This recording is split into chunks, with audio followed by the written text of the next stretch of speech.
ridiculous. Yeah, so I wish that my grandfather owned one of these shop houses. Okay. So if you go to Little Indian Town, we have three cultural ethnic places reflecting multiracial Singapore. Chinatown, you see it. Little Indian Town. There's another era, Kampung Glam, the Malay era. But it's all this kind of shop house scene.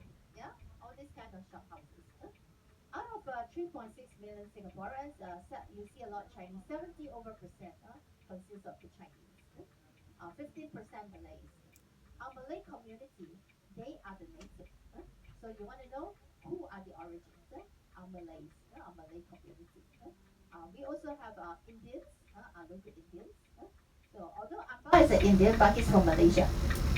Yeah, so we have quite a lot of Malaysians coming to Singapore to work, to help us in the workforce.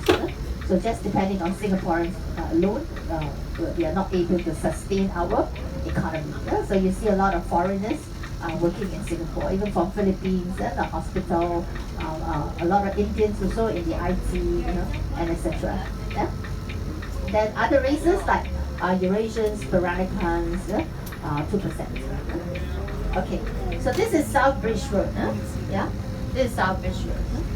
So there are two places of if you like to shop in the market.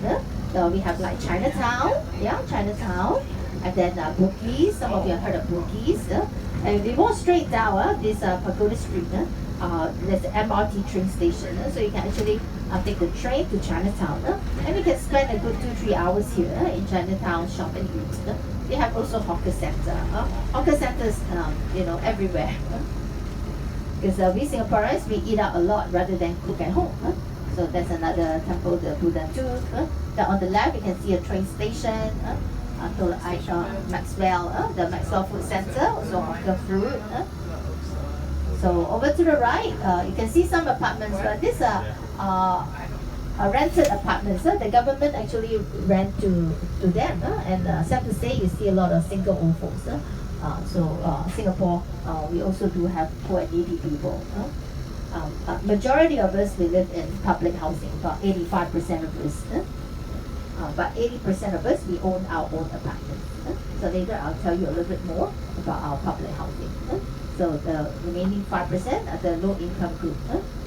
That the government rents out to them.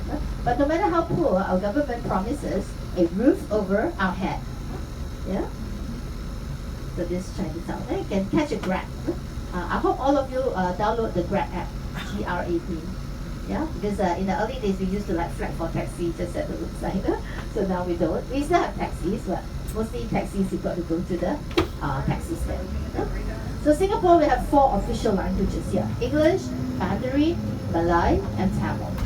English is the common language spoken here. So we don't have a Singapore language, okay? So I would say English, and a very important language to unify the different races. So it's also our first language and the language taught in school. So our second language is our mother tongue. So for me, Chinese or Mandarin will be my second language. So Malay is our national language. Selamat datang Singapura means welcome to Singapore. So that's all I know of my national language. So and also when the government sends us the bill, imagine it has to be in 4 languages. Yeah. So all these are public housing. These are public housing. This one, our government build it for us, but they sell it to us. So thanks to our founding father, our late Mr. Lee Kuan Yew.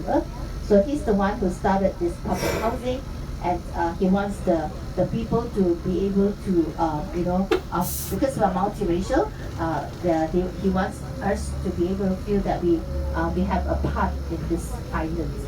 So he make public housing so affordable that everybody can afford to own their own homes so long as they work.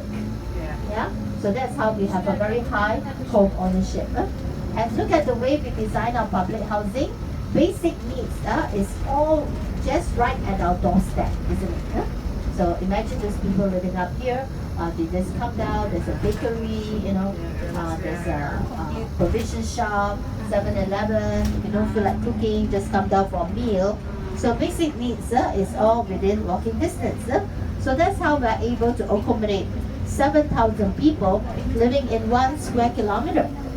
Like even where I live in one of these public housing, but mine is near to the airport.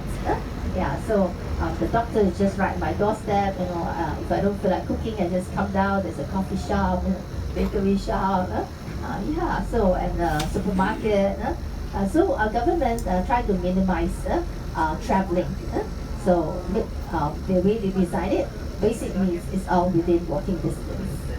So I don't have to take a public bus, just to go to the supermarket or to a shopping mall. I can just walk or I can cycle. Then they have also created these park connectors. They call them BCN. So connecting us from one park to another.